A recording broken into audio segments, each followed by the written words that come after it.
Hello, insatiable listeners. We have now concluded our season 9 of Fiery Fertility. I have heard from so many of you how much you love the season. And if you haven't listened to season 9, I highly recommend you check it out, whether you're in the market for kids or not. It's really a look into our feminine power and how to access that through nutrition, our healthcare choices, and owning our story. We are now on hiatus between seasons, and I'm on maternity leave. I will be back on January 15th with a brand new season 10, which will be a crash course in truths with food.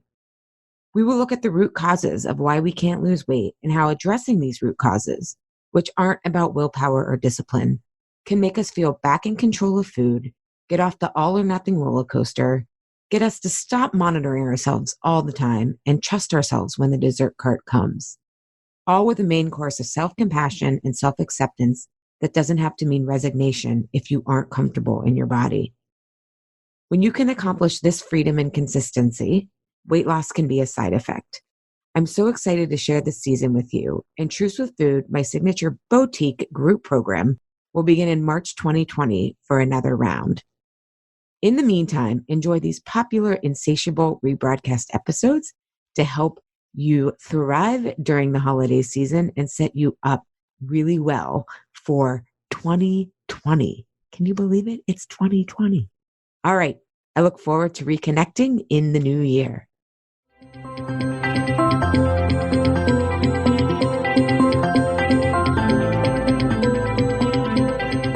When you're fed up with fighting food and your body, join us here. I'm Allie Shapiro, creator of the Truths with Food program and your host for Insatiable, where we explore the hidden aspects of fighting our food, our weight, and our bodies, and dive deep into nutrition science and true whole health. Fair warning, this is not your parents' health care. This is a big rebel yell to those who crave meaning, hunger for truth, and whose lust for life is truly insatiable. Believe me, freedom awaits.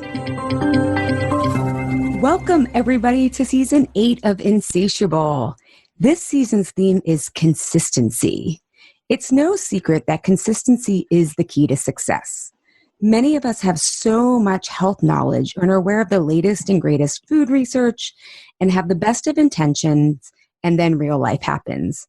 We fall off track, lose motivation, and get discouraged. Convention tells us consistency is about willpower, discipline, and hard work. But research in adult development theory points elsewhere. 15 years ago, I discovered functional medicine and reversed my irritable bowel syndrome, depression, and a host of issues. I was amazed at the power of food as medicine and felt amazing.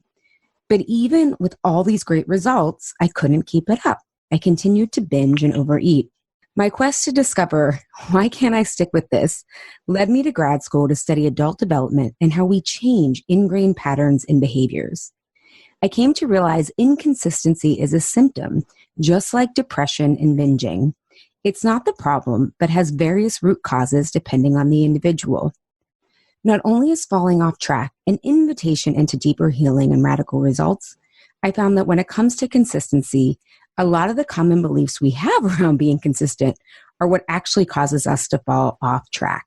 In this Insatiable season, we will look at inconsistency as a symptom, not a problem.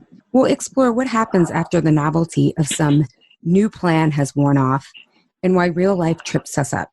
What are the various root causes of why we lose motivation, want to be, quote, bad with our food, and tell ourselves, chuck it, F it. Today, we're going to talk about how overeating and binging often happen when we don't feel satisfied from just one piece of cake, feel heartbreakingly alone, and are empty of the meaning in our jobs.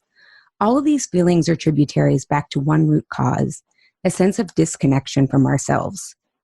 In today's episode, we have the wonderful Toko Pa Turner to discuss with us how we can map how a lack of connection with ourselves is why we are inconsistent with our eating and self-care goals. We're going to discover what belonging is, the deepest form of connection, as a skill set we can all learn, and how working with our dreams and rewriting our stories allows us to offer our gifts to the world, which is integral to belonging.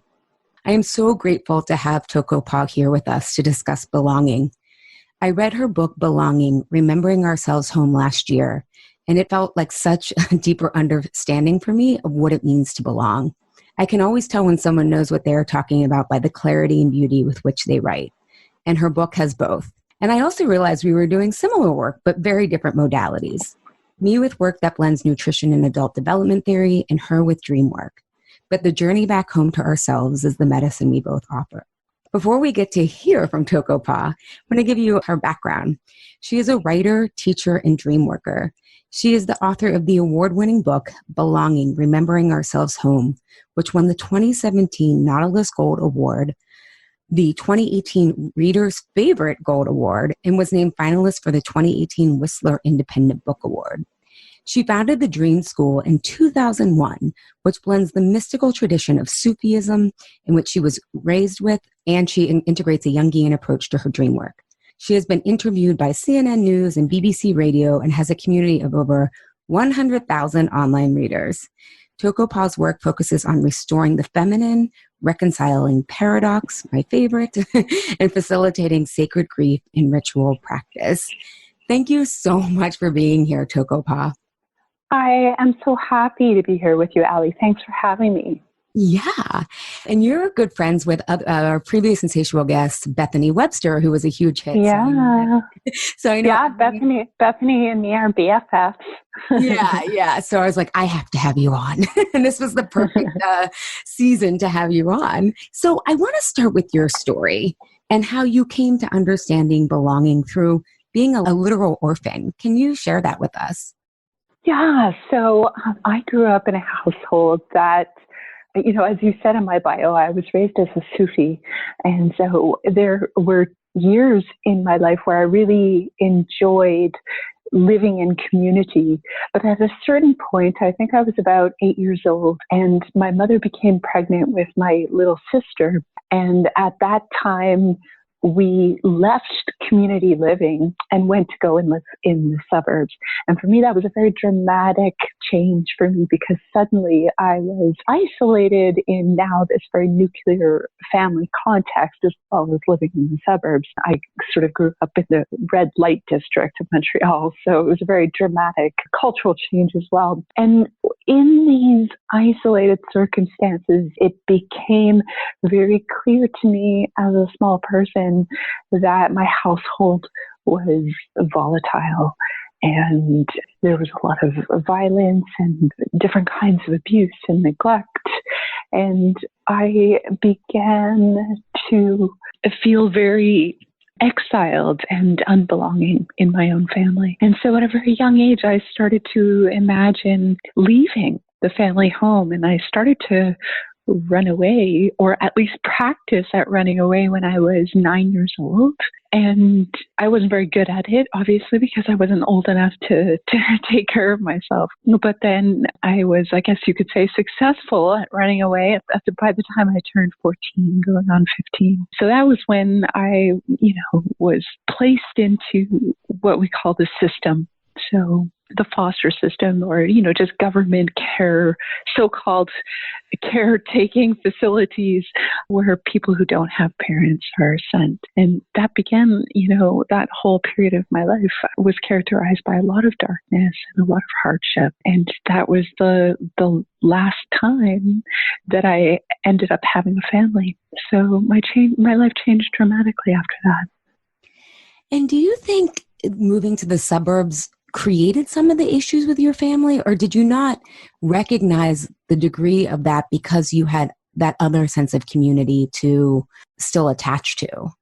Yeah, I do think it's both, because when I lived in community, we had this rundown tenement, and it had like 9 cats and 18 different families that lived there. So I was constantly interacting with different people. And we also had all of these community practices like zikr, singing and chanting and devotion, singing and dancing. And we would eat communally. And there were lots of cats to play with and stuff like that. So So there was a lot of different influences in my life. And then suddenly when we went into these isolated circumstances in the suburbs, yeah, I think it put a lot of pressure on everyone. But I also think that the pathologies that were already there now came to the surface really to be seen. So I guess it was one of those things where it was easier for it to blend into all the other activities. But suddenly I was completely alone with this set of parents who had a lot of problems. And some of those may have been exacerbated by they themselves being socially isolated. Yeah, it's amazing. I know you're in Canada, but I think you guys have some of the similar myths. A lot on this podcast, we talk about how we filter everything through the individual. And I think your story shows how so much environment and belonging, right, influences what parts of our personalities can come out or not. It's kind of like, what soil are we in versus what's the seed? Absolutely. And I think in a lot of psychological and mental health professions that this is something that is being grossly neglected in our consideration when we're talking about mental illness, because, not only must we consider the environment in which we are being raised, but also I think we have to look at that larger piece, which is the intergenerational momentum or lack of momentum that has led to our lives. So belonging is a complex issue that has many different faces, but I think these are the three main levels. We have to look at what's happening at the level of the personal, but then we have to look at the cultural piece and what we're being taught by the culture that we live in. And then there is this intergenerational or ancestral piece where we often see dramatic displacement of people from their place of origin. Yeah, that reminds me, I saw this community of therapists who are like kind of coming together and saying, should we change the manual for, rather than the DSM, diagnostic manual, rather than saying the individual has depression, to the individual is growing up in a trauma-induced society. And I just love that reframe of like, wait a second, this is a symptom of intergenerational trauma, cultural or intergenerational displacement and trauma, and then the cultural, and then it kind of the individual is a microcosm of that. And of course we have some free will, but we rely heavily on the free will, I think, and not enough on these other pieces that you mentioned. Absolutely. And I think that reframe is so important, because otherwise the individual feels as if they have something wrong with them. They think, well, I have this pathology. Well, there's a reason why we have the issues that we have, and that, we have to look at those roots if we have any hope of not only healing ourselves personally and sharing some of the burden of responsibility around that with the culture that we grew up in. Yeah. So, and I think what your book does so beautifully is show these three layers, both in concrete and clear terms, but also in these beautiful metaphors. And so can you talk a little bit about how we might not be literal orphans, but how you came to understand that we orphan parts of ourselves for false belonging? Well, so when I'm thinking about belonging, I'm always holding these two pieces right beside each other. Belonging and exile. They're like dark sisters of each other. Counterparts of the same thing. And so in the way that I look at belonging, I really believe that belonging is actually dynamic. We think of belonging as something as, that if we look for it and we search really diligently, that maybe one day we'll find it. And when we find it, we'll feel belonging as a constant state of bliss forever and ever. And this has a very static kind of definition, like either you belong or you don't. But I believe that belonging is actually dynamic, and it actually requires periods of exile, of being outcast, of being isolated, of being alone or orphaned. What I like to always do is turn towards classical fairy tales and try to understand the archetypal patterns which present themselves in fairy tales and understand how then those same patterns of behavior apply to our own lives. So what I mean by that is you can find many fairy tales and stories in which there is often an orphan who is ultimately going to be the hero or heroine of that story. So something like The Little Match Girl, or even in modern terms, Harry Potter, and so many different stories like that. Someone like Cinderella, where someone in some way has been separated from their parents. They are alone in the world. And in that aloneness, they realize that they have some kind of mission. They have a task which is ahead of them, and they have to go through a series of trials and tribulations in order to develop a character, develop the character which makes them the hero or heroine of the story. And I don't believe that we are that much different, that actually, even if we do have parents in the world, a lot of people like myself, I had parents who were and are alive in the world, but I felt such estrangement and rejection from my family home that it was, in a sense, very much like being an orphan. And eventually, as I told you with my story, I left my family home and quite literally became an orphan with parents still alive in the world. But there are some people who still remain in contact with their parents, but perhaps they were taught when they were raised that there were certain qualities that they possessed which should be celebrated and revered and aggrandized, while other qualities were devalued and diminished and ridiculed, or even worse yet, completely neglected and unseen. So what happens in this dynamic when we're taught that there are certain things about us that should be celebrated and that are good, while other qualities are bad and we should keep hidden? There is something that develops in the psyche which understands that if we want to maintain our sense of belonging in our family home or in our relationship or in our workplace or whatever the scenario may be, that we have to disconnect or split ourselves off from those devalued qualities. But when you have enough practice with this over time, eventually you become alienated from those qualities yourself. You may forget about them or even have a rejection or repulsion of those qualities in your own personality, in your conscious personality. So this creates a split in the psyche, and you can truly never feel a sense of belonging so long as there is that split at the core of the self. I want to read a passage from the book that you, just so people get a sense of how beautifully written it is, that explains what you just described. You write, "Our first experience of unbelonging is like a pattern in our substrate, which, like rocks in the soil, causes everything to grow awkwardly around it. Tracing our longing back to its origins, reconciling it to its history, is an important step to healing belonging forward." You then say, "The demands of your environment forced you to put your gifts out of sight while you attended to something more immediate."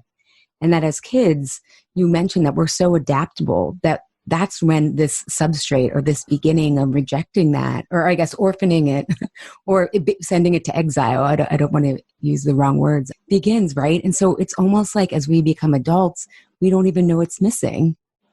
That's right. That's exact. And that's when we have that sort of nebulous grief where it's like, I'm longing for something, but I don't even know what that is. And that's a very hard place to be because you can't even really articulate what it is that is causing this ache And so, so when we split, I call these the refugee aspects of the self, because those parts of ourselves don't cease to exist. They just go and live in the margins of acceptability in our lives. And so I'm sure as we're talking about this, you can feel how there's always this symmetry between what is happening at the level of self and what is happening at the level of culture. And so I'm always kind of wanting to make this bridge between those two things, because don't we have that same racism and xenophobia which exists at the cultural level? Well, I truly believe that this starts at the self. This starts at the conditioning that we experience to split ourselves off from so-called unbecoming qualities. And that's how othering starts. That is the seed that begins this huge cultural problem that we have, where we believe, others are the terrorists. Others are weird and uncomfortable. Others are strange and different. Yeah, I totally agree. And I think for listeners, we have this longing, and how sometimes the symptoms of these longings are, I'm not thin enough, right? I'm not healthy enough. I don't have enough time. I don't have enough money. And it's this longing for these parts of ourselves come out as, and Tokopa, I love that you really explicitly said this in your book. Scarcity is an inner condition, right? And part of racism and xenophobia is believing that those other people are taking our resources, right? Where that's not the case at all. And so can you explain how this not enoughness is a mirror for the projection of our own lack of wholeness?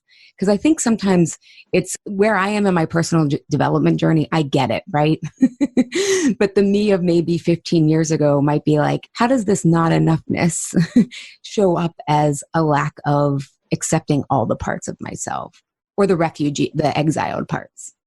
So you make this wonderful point, and yes, scarcity is an inner condition, but I just want to make sure that we're being careful here, because scarcity is also an outer condition. Oh, yeah. It is. Yeah, I just, sometimes there are a lot of schools of thought that say, whatever you believe to be true will create your own reality. And I am not one of those people, but I do believe that there is this profound connection between the two, and it's like there's a conversation always taking place between the inner and the outer. So when we're talking about scarcity and not enoughness, I think we have to ask ourselves, really at the root, it's not about not having enough money. That would be the concretized version of scarcity, but looking at its emotional roots,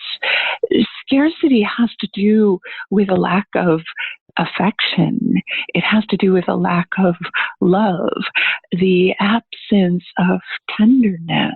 I talk a lot about mothering in my book, because, the relationship that we have with our mothers is the first place where we learn nurturing or not. And so in my case, I tell this story in my book about how my brother was born 2 years before me. So when I came into the world, he was kind of ruling the roost of our family. And so I came along, and my mother would tell me this story about how she tried to breastfeed me, but whenever she tried to breastfeed me, and I don't know if this is true or not, because, I was just an infant, but that my brother would have a tantrum. And when he had a tantrum, she said she would have to put me down to go and tend to my brother. And she said in a few weeks, the milk dried up. And so I was never breastfed. So I use this as a story, as an example of the absence of physical nurturing at that incredibly formative age, which of course also had many emotional implications in my particular story as well, the absence of mothering. But this kind of lays the groundwork for how we feel about the world in general. So if we start off with too much scarcity, then we expect a lack of scarcity in the world. And this is a wound that has to be rehabilitated over time. And so in my book, I talk about the importance of learning to receive, actually, because I think when you don't have enough nurturing, instead you have to be self-sufficient. And a lot of us learn to be so self-sufficient that we actually atrophy the ability to receive support from others, from ourselves, from the earth, and so on. Oh, that is so beautifully said. And I'm so glad that you brought up the differentiation between inner scarcity and external scarcity, because I'm the same as you. I'm not in those abundant mindset. It's all what you think. And I think for people listening, it's kind of like the equivalent. They say that once you make, $70,000, money doesn't buy you happiness, but you need that base of security. So I'm glad you brought that up, Tokopa. Yeah, this is more if you feel like it's never enough, right? Or you feel, a lot of my clients feel like I have so much to be grateful for, but it doesn't feel enough, right? And so that's just a bit of a different thing, because that's more like around perfectionism, right? Like that what you're doing or what you're creating is not enough for some unknown standard, for some, litmus that we don't see. And I think that has a lot to do with also what we talked about with regards to really truly being able to receive nurturing and support and love. But it also has to do with that we were talking about earlier, the manic culture in which we live, which is constantly proposing this idea of no upper limit to what is enough for us to be accepted, that we're constantly driven to achieve more. And we never talk about satiety, being satiated. We never talk about enoughness. What does enoughness feel like?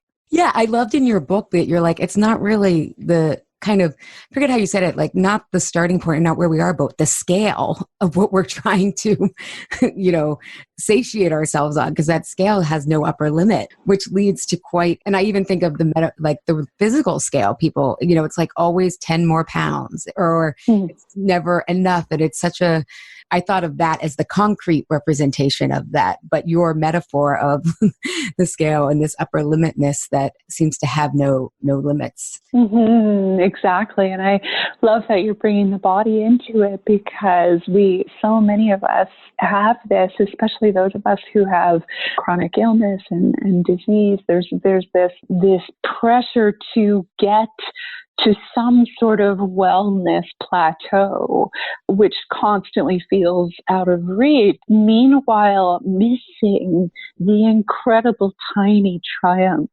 which are moving the needle in day-to-day living, and that really being able to give thanks to the progress we are making, to the strides we are taking, even just getting up and getting on the mat, or, having that smoothie for breakfast, or whatever it is that is supportive of your health and well-being, is like to really allow ourselves to be celebrated and to feel the nurturing from a nurturing standpoint instead of a sort of crack the whip standpoint. Yeah. And I loved in your book how you said that, belonging has become, Dr. Brene Brown has made it very popular. I feel like it's becoming more in your book, obviously adding to the conversation. And yet I feel like you have a very holistic definition. And in your book, you talk about how the body is left out of all of these conversations, which is deafening, right? The silence is deafening. And, our season's theme is consistency. And you just talked about people with chronic illness. You have rheumatoid arthritis, correct? Yes, that's right. Although a lot of people who have my disease prefer the language rheumatoid disease only because, there's so many different kinds, there's like 1,000 different kinds of arthritis. And often people hear the word rheumatoid arthritis and they think, oh yeah, my granny had that. But it's completely different from osteoarthritis, and it's actually an autoimmune disease, which is degenerative and attacks all of not only the joints, but the organs in the body. So yeah, we're slowly trying to change the name of the disease, but it's, an uphill battle.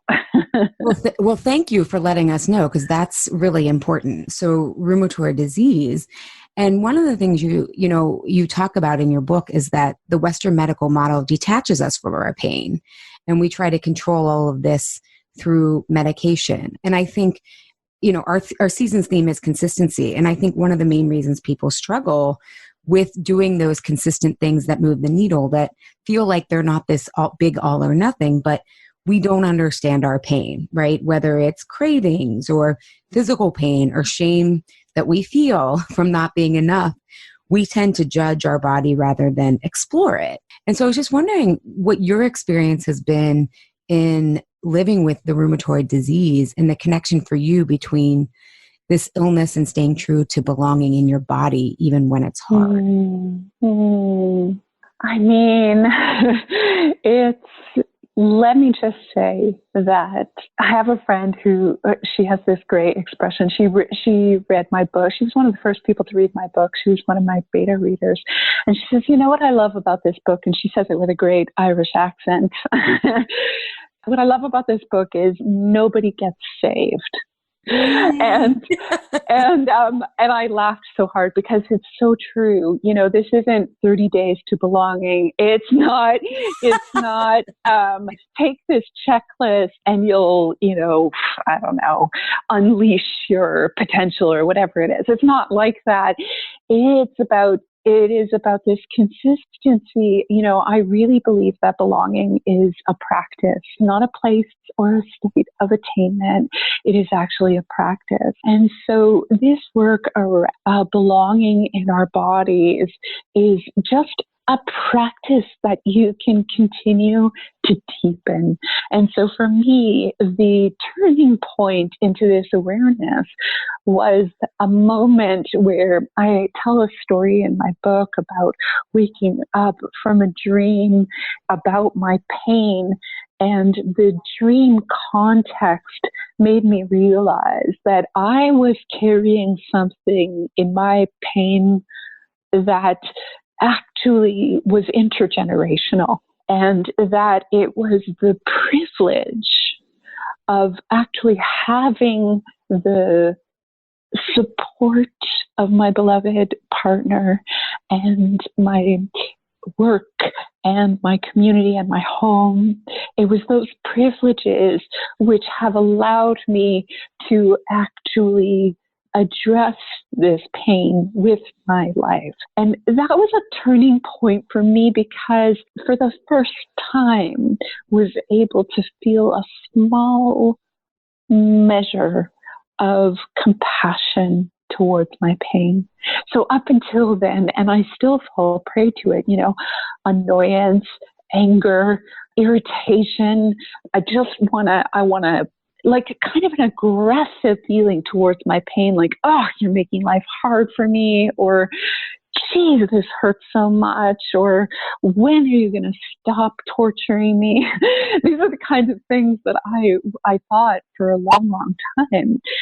And then when I realized there was a context to my pain, not just from my own life, which had led me to this point, but for the intergenerational trauma that came from my people's people into the momentum of my life, through the momentum into my life. And from that awareness, I could feel some compassion, like, oh, it's like a cry.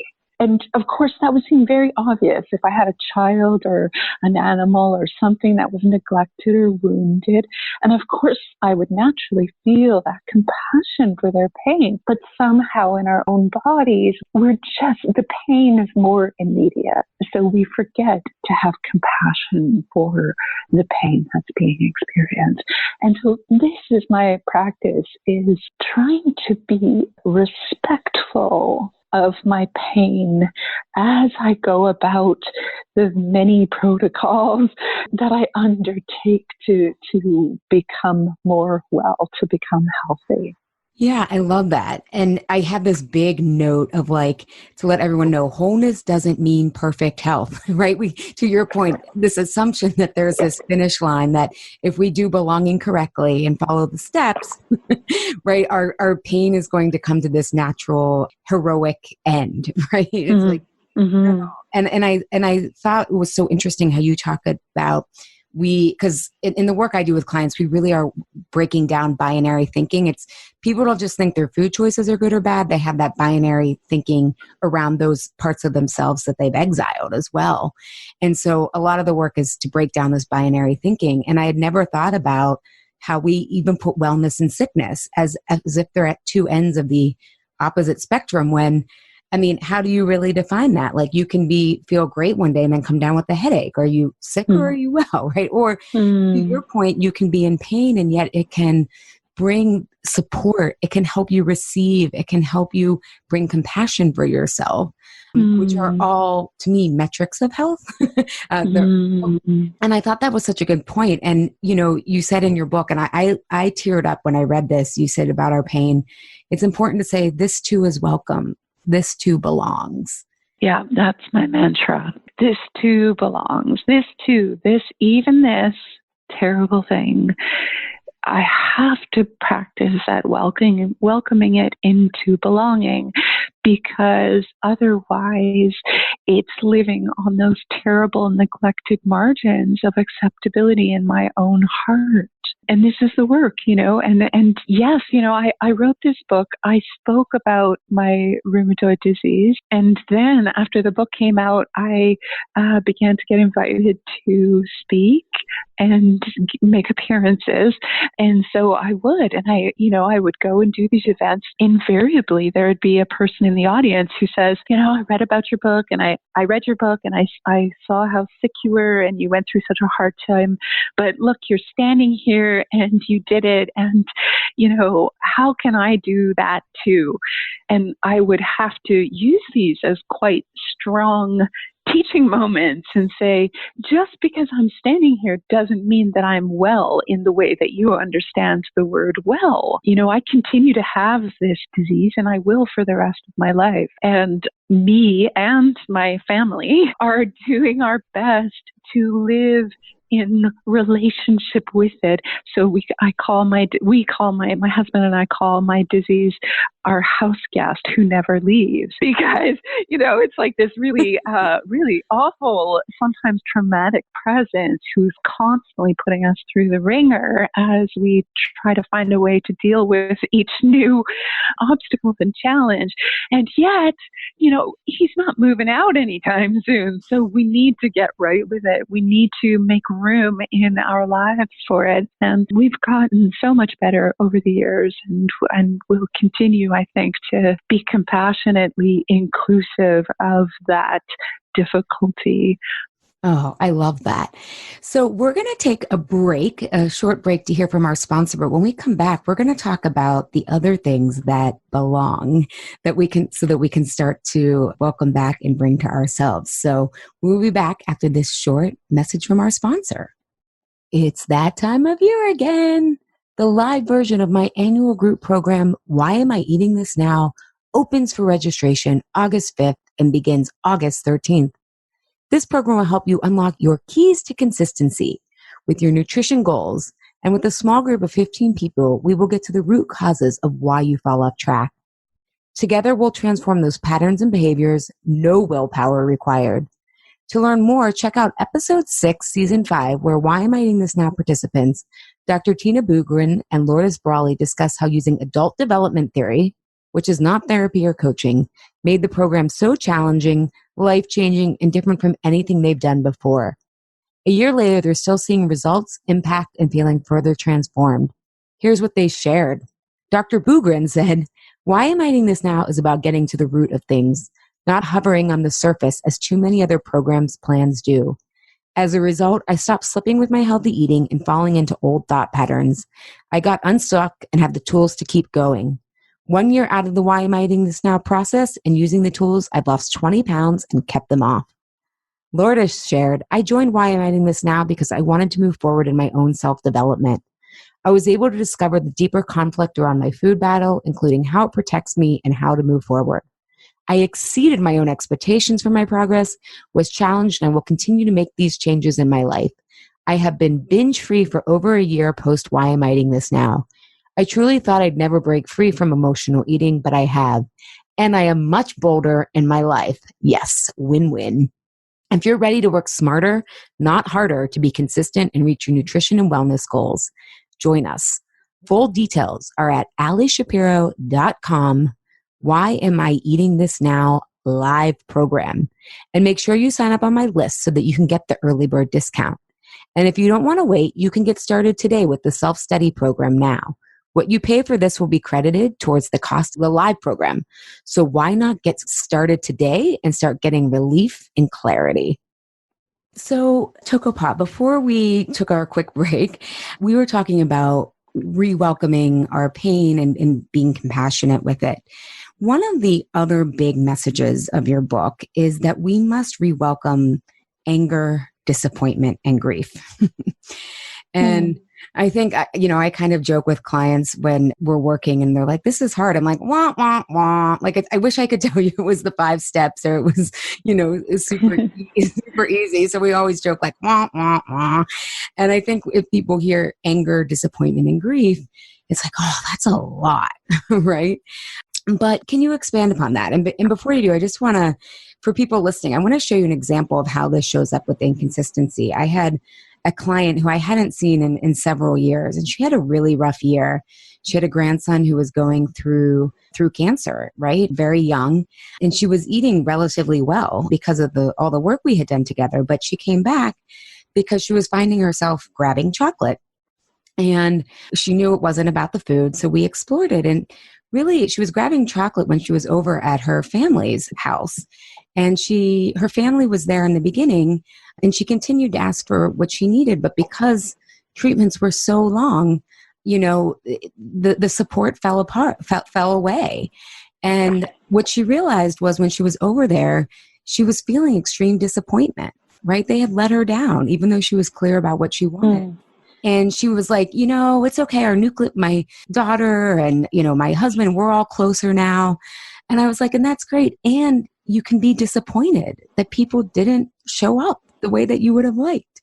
And so this is often, we think that, we can't, when we deny anger, disappointment, and grief, we end up eating in those situations where we feel like we can't bring that side of ourselves to the table. So I was just wondering if you could talk a little bit about those 3 feelings that are definitely exiled culturally and usually internally. Yes. I wrote a chapter in the book called The Dark Guest. And it's actually, the title of the chapter is inspired by a Rumi poem called The Guest House. And he says, this being human is a guest house. Every morning, a new arrival, a joy, a depression, a meanness, some momentary awareness comes as an unexpected visitor. Welcome and entertain them all, he says, even if they're a crowd of sorrows who violently sweep your house empty of its furniture. Still, treat each guest honorably. He may be clearing you out for some new delight. The dark thought, the shame, the malice, meet them at the door laughing and invite them in. Be grateful for whoever comes because each has been sent as a guide from beyond. So this is one of my favorite poems by Rumi, translated by Coleman Barks. And so what I wanted to do with this rather robust chapter, I think it's one of the thickest chapters in the book, because I wanted to cover a lot of the popular dark guests. And so, yes, grief. And what were the three that you wanted to know about? Disappointment and anger, yeah? Yes, yes. Yeah. So we start with anger. So what I try to do is, if I am making a true encounter with each of these emotions, with each of these guests, can I attempt to be curious, to be at least curious of them, so that I can find out maybe what it is that they want to say, instead of just trying to push them away or trying to override them and be something else, or trying to drown them out with positive thoughts or whatever it is, because none of those things are really sustainable. As anybody who's had tried to just have positive thoughts, it knows it doesn't work, not long term.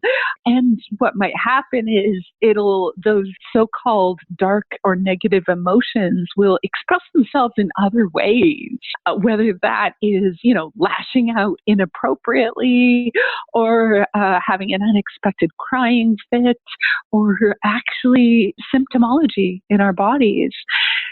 So anger, for instance, women especially, but men as well, are taught that anger is a negative emotion and you shouldn't have it. You shouldn't express it. And it makes you less likable, and it's not the feminine thing to do. It's not ladylike. So these are particularly for women, the kinds of programming that we get. But for men, it's a bit different. It's a little more, anger is a little more sanctioned for men, where it's like, that's an acceptable form of expression for men, is to, kick his ass, that kind of thing, or whatever the form is. They're a leader. They're an aggressive leader. Exactly. So I want to get curious about anger, and when I do, I discover that anger arises when my boundaries have been transgressed in some way, or when something that I care about is being threatened or devalued. If that's the case, then I have to sort of examine. I want to listen to my anger. I actually want to, first of all, I don't advocate for just like letting loose on people. I don't think that's the way forward, tempting as it may be. I think the better thing is actually to sit in contemplation, or move in contemplation, whatever works for you, and really run your emotions, like really let them, even amplify them, and let them really come on strong, and find out what it is that you're mad about. What is it that's causing your anger? And I guarantee you're going to find something where something was transgressed, whether it was your own boundary, or maybe you don't feel heard, or maybe you've ignored your own needs for so long and not spoken about them that other people don't even know that you have needs. Whatever it is, or maybe it has to do with something or someone that you care about. For instance, I'll get really angry about what's happening to the environment and what's happening to people of color, and these things create rage in me. So we kind of have to look for what the root is. And at that point, once we have contacted what's actually making us angry, now we can make a decision about how to take that anger and move in defense of whatever has been transgressed in a productive way in our lives. Often this looks like asserting your boundaries again and again. And in the story that you told about the woman whose care just fell away, here she had stated a boundary. And so though she was feeling disappointment, there's probably some anger in there too. Like, okay, well, you need to restate that boundary and again until it's really clear for everyone. And that's the only way that you can really honor your anger. So you see, the anger is there for a reason, and it's telling us something. And it's not others that have to validate that anger. It's us. We need to validate that anger first and foremost in the self, at the level of the self first. And then when we have that inner stability from that validation, then we can move into the world and say, hey, I'm really angry about this and this can't happen again. Or this is not acceptable to me and you need to know that.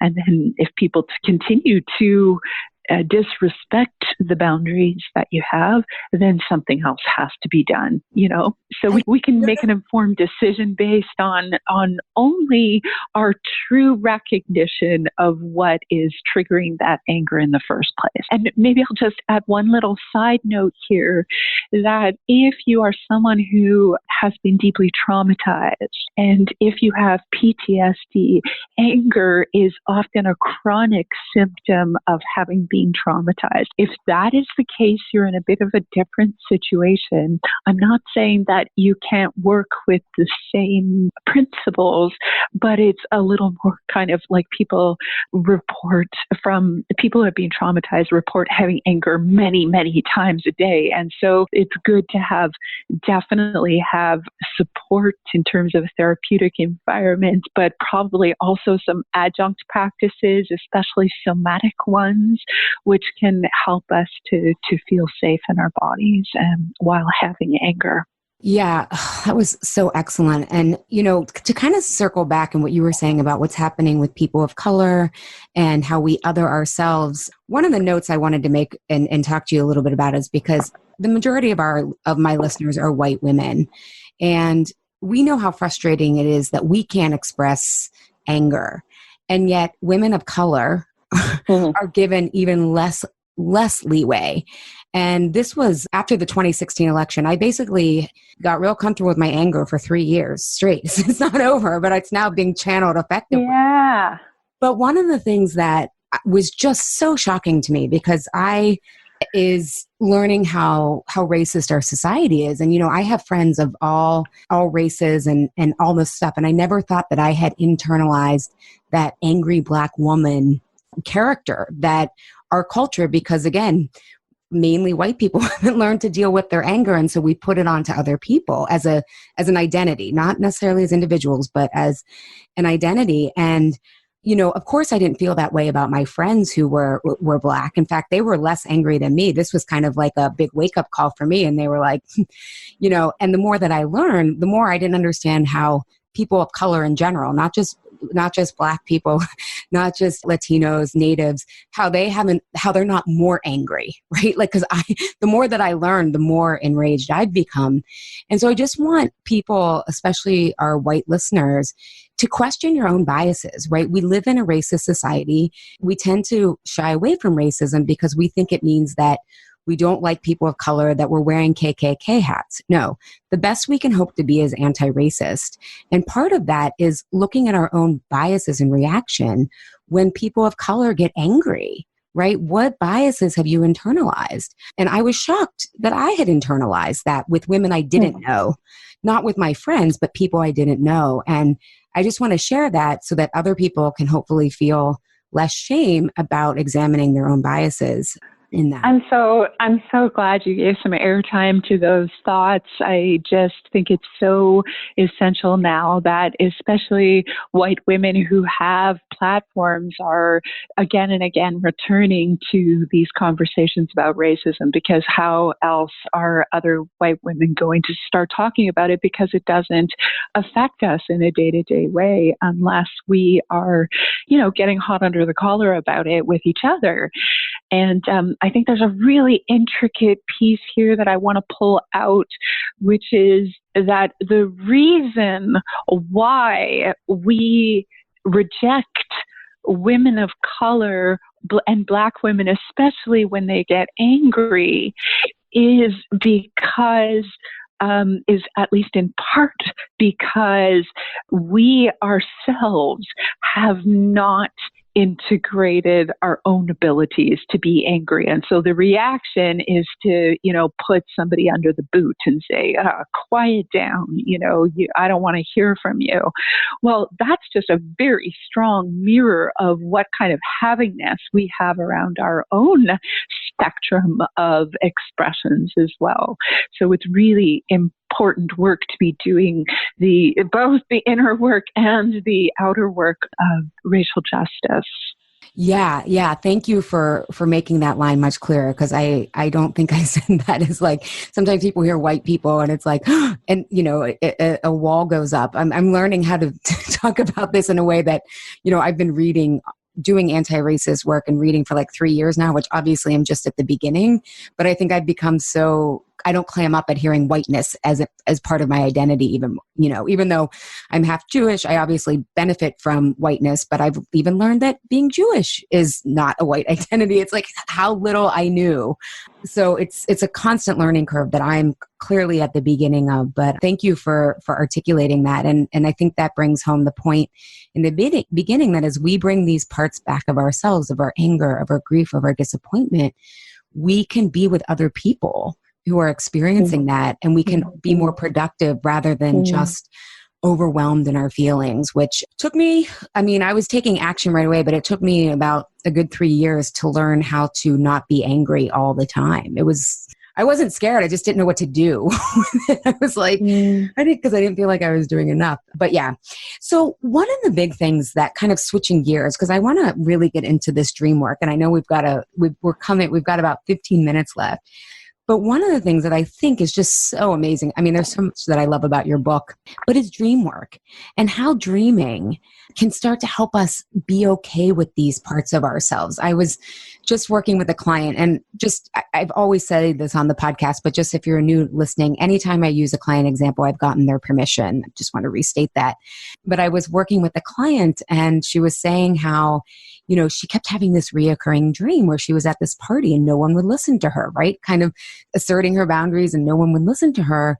And then gradually she realized that it was her who wasn't listening to her, right? Yeah. And I was like, oh my God, I'm interviewing Toko Pa Turner, who has this great book on belonging. And she says that, we cast ourselves in our dreams so we can actually have some compassion towards ourselves. And it was so insightful of her, So I just wanted you to talk about how dream work can help us reclaim these refuge or these exiled parts of ourselves. Obviously, not the whole, we don't have the time for all of it, but I'm going to stop talking.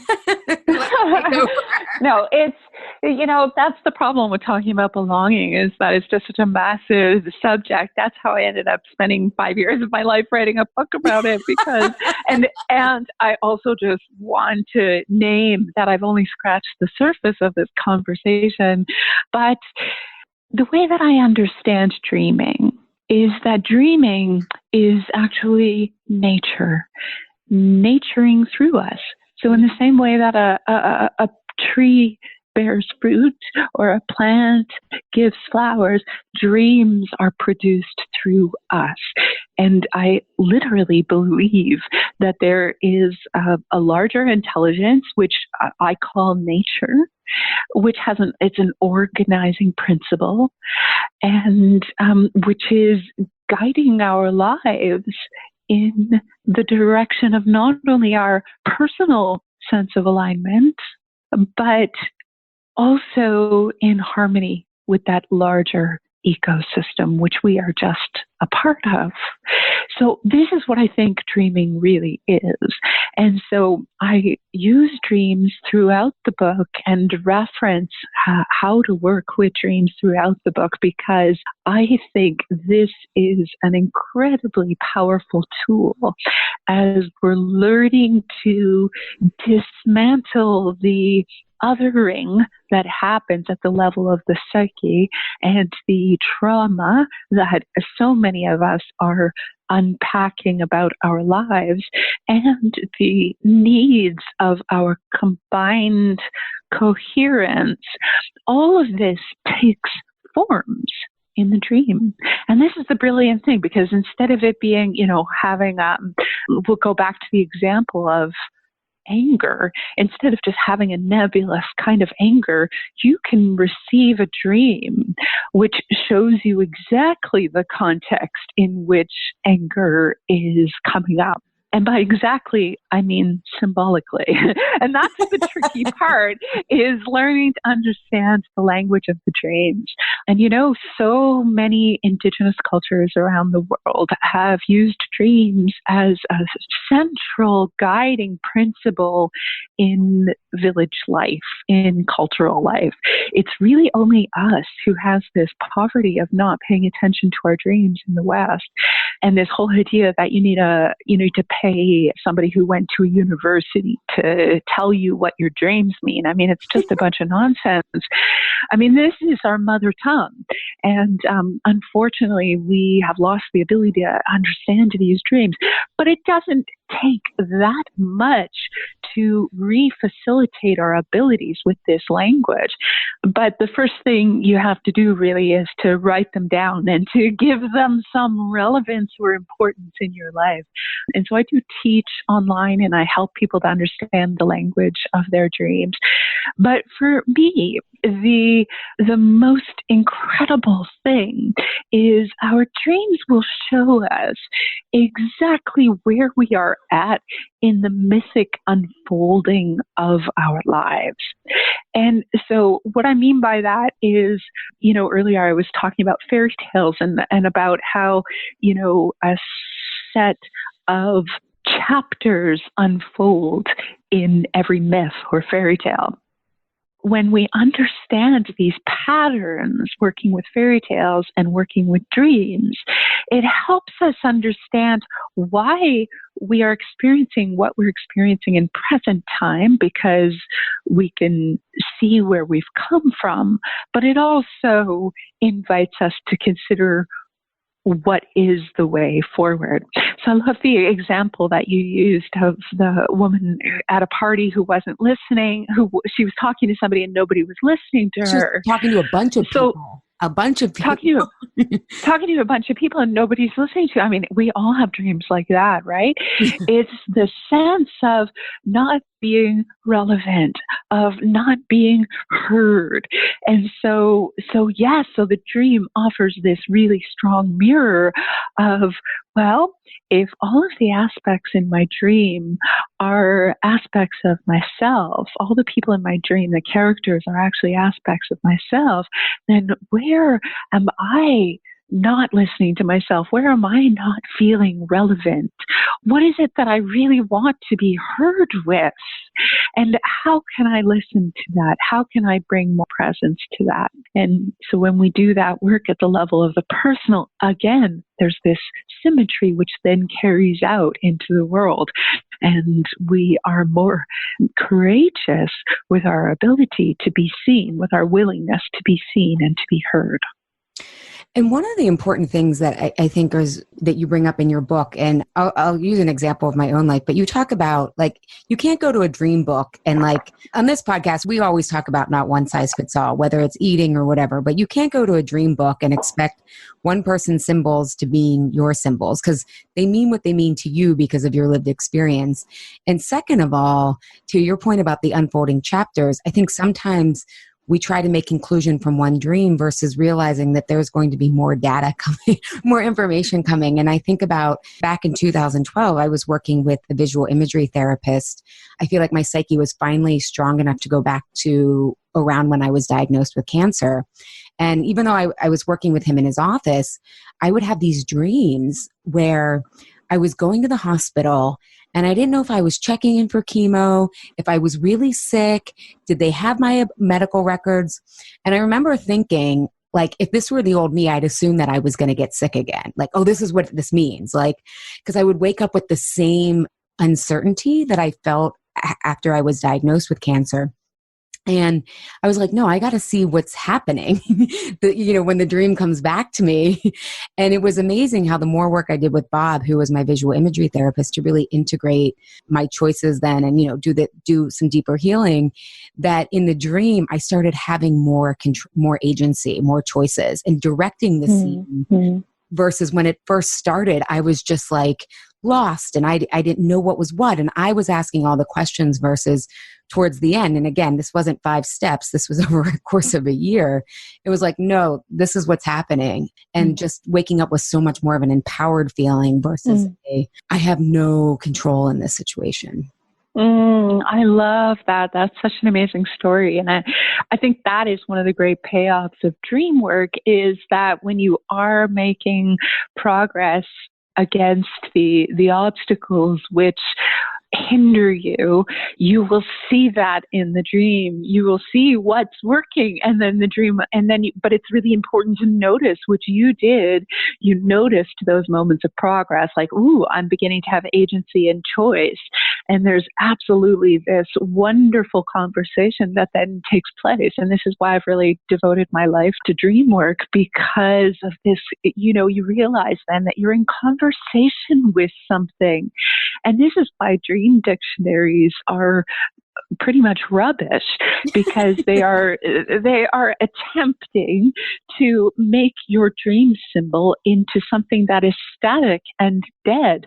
But the way that I think of dreams is like living, breathing creatures. If you were to go walk into a forest and you're deep in the forest and you hear a little stirring and you look up and you see a fox in the forest, and he's looking at you and you're looking at him, and your eyes are locked, and suddenly your whole body is filled with resonance and awe and a little bit of terror and magic. This is what it's like to make an encounter with a dream if you're doing it well. It should remain autonomous and living. And you don't say, oh, that fox means I am stealthy and I like to steal things. You don't, because how's that going to help you? It doesn't help you at all.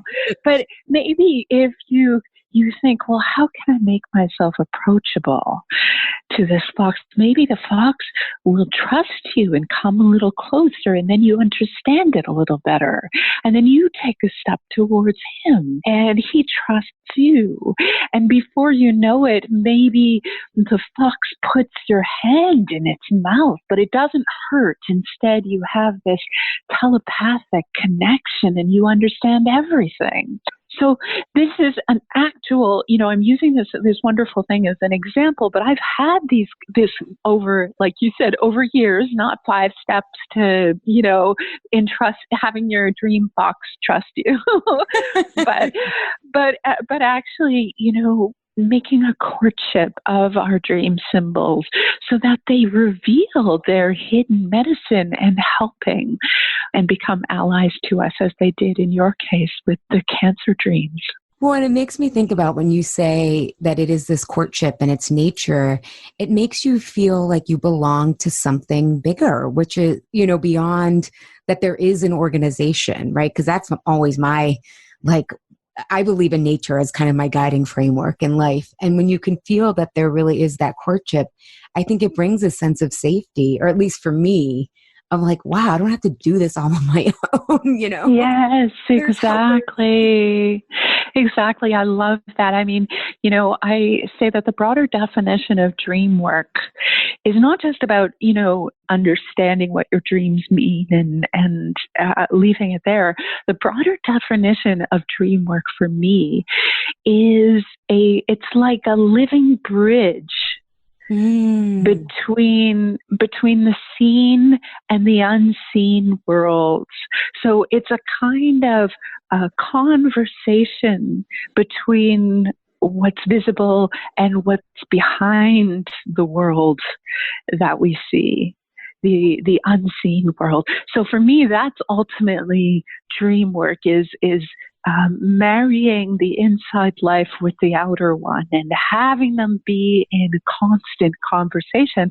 And when that happens, when you are tending to that living bridge and keep weaving into that conversation, yes, there is a sense of being supported, but also guided. That you're constantly sort of regulating, like take a step to the left, and that's a little bit too much left. Let's put a little more right on that, like walking on a tightrope. Finding that place of balance, and eventually, if you're one of those people who has a lot of really difficult, painful, scary dreams, I just want to reassure you that if you actually turn towards them and become curious about them and maybe even begin to tend to their value in your life, that those dreams will change. So long as you are acknowledging those little changes, they can add up into a complete remission of scary dreams. Oh, I love, and getting us to author our story, right? And find ourselves way back to where we belong in the process, right? Exactly. It's all part of the same. Yes. And another thing that you wrote that stopped me in my tracks was you said, and I think, again, when we think of consistency, we think we need discipline, but you define discipline so that we can belong. You say discipline is to relinquish the immature desire to be taken care of in false belonging and to parent our own originality. And I just love that. And I was wondering, how can we start to know that we're kind of on track with our belonging? What do we start to feel as we start to listen to our dreams and as we start to re-welcome anger and these other sides of ourselves that we've exiled? How do we know that we're on track? That's such a great question. I think at first it feels a little bit like waking up from a deep slumber, if your arm has ever fallen or your leg has fallen asleep, you get these like terrible pins and needles as the limb comes back to life. There's something like that, where there can initially be some very challenging things that come up for us as we are practicing at belonging. I look at it sort of like a mythic unfolding. We start in these places because we are so split off from who we really are and what we love and what our values are. We start in places of false belonging, actually, whether that's false belonging in a relationship or a workplace or a spiritual group or even probably a dietary path or whatever it is. Places that require us to split parts of ourselves off in order to maintain life in that place of false belonging. But as we enter into exile and isolation, we have these very long, difficult periods where maybe we got really sick, or maybe we got fired from a job, or maybe we had heartbreak or loss of some kind. And suddenly we're isolated and we're no longer in a place of false belonging, but we're no longer in a place we used to think was home, like wellness, for instance. And that period can last a very long time where you're actually in this state of exile. And so when I'm talking about pins and needles, that's what I'm talking about, is like the real descent into like not ever knowing where the light at the end of the tunnel is going to be. And how are you going to survive this? And where did all my friends go? And, how am I ever going to figure out what to do with my life? And will I ever find love again? And these kinds of questions are all about belonging. They are ultimately, where do I belong? And am I even worthy of belonging? And so these are the pins and needles questions which will come up and confront you. And this is when I think it's really important to turn to the inner life, to actually look at what's going on in your dreams so that you can begin to map out the dimensionality of your exile. And the paradoxical thing is that by really acknowledging and understanding the landscape of being outcast, you are actually turning towards a place of belonging, turning towards home. Mm. If you stay with this. So then I think, when you're beginning to make what in the mythic tales is called the return, which is like the return to life or the return to your own body or the return to spirituality or whatever your particular thing is, this is another really long and very gradual process, in my experience anyway, where you sort of feel like you're making little triumphs. And whether that means, when I did this physio exercise, it was, my whole leg was shaking when I did it the first time. But on the third time, my leg didn't shake. That is like a huge triumph, And it's those moments which we have to treat with kindness and celebration and respect instead of going into that, it's not enough, I have to get all the way there. Because that's I call it one of the pillars of patriarchy, perfectionism. It will kill everything that you've brought alive. And so you really have to go on a perfectionism diet, I think, when you're doing this work and really recognize these small, insignificant triumphs. And then I think what happens is you'll start to see new supportive images and scenarios and characters in your dreams. You'll start to feel little sparkles of joy and the ability to recognize beauty. You'll start to experience synchronicities in your life and simple things like, I was just thinking of that, and then I listened to this podcast and she said this thing which I was just thinking about.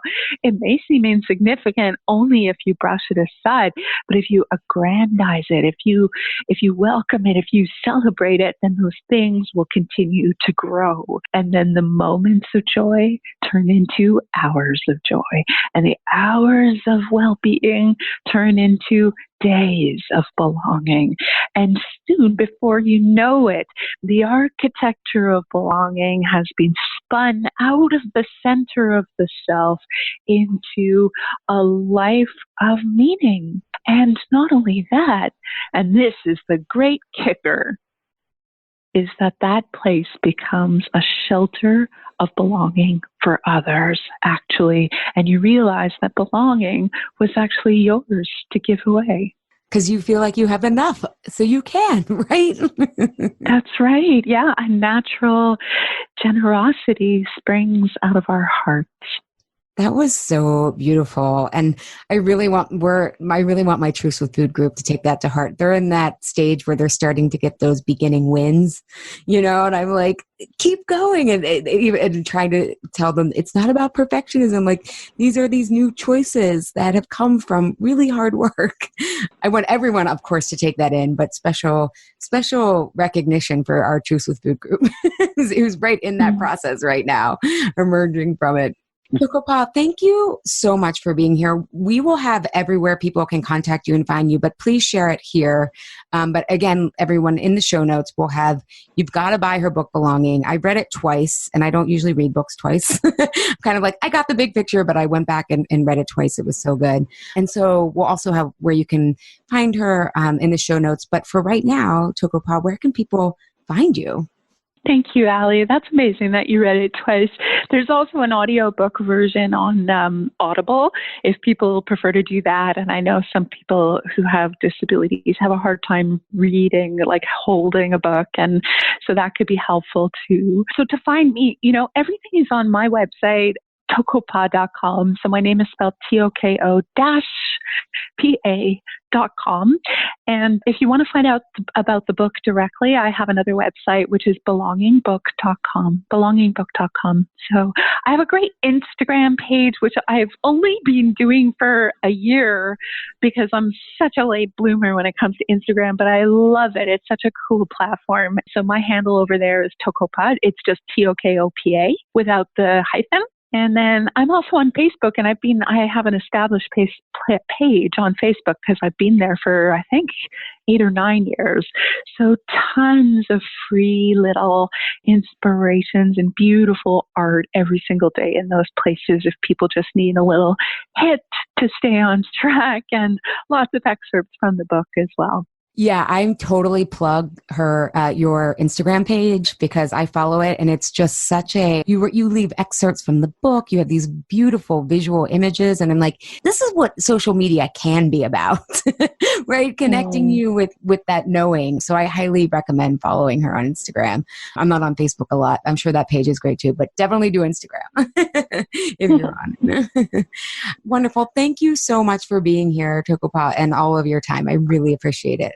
Oh, my pleasure, Ali. Thank you so much for the conversation and for sharing my work with your wonderful listeners. I look forward to crossing paths again in the future in some unknown way. Yeah, when the mystery thinks it's time.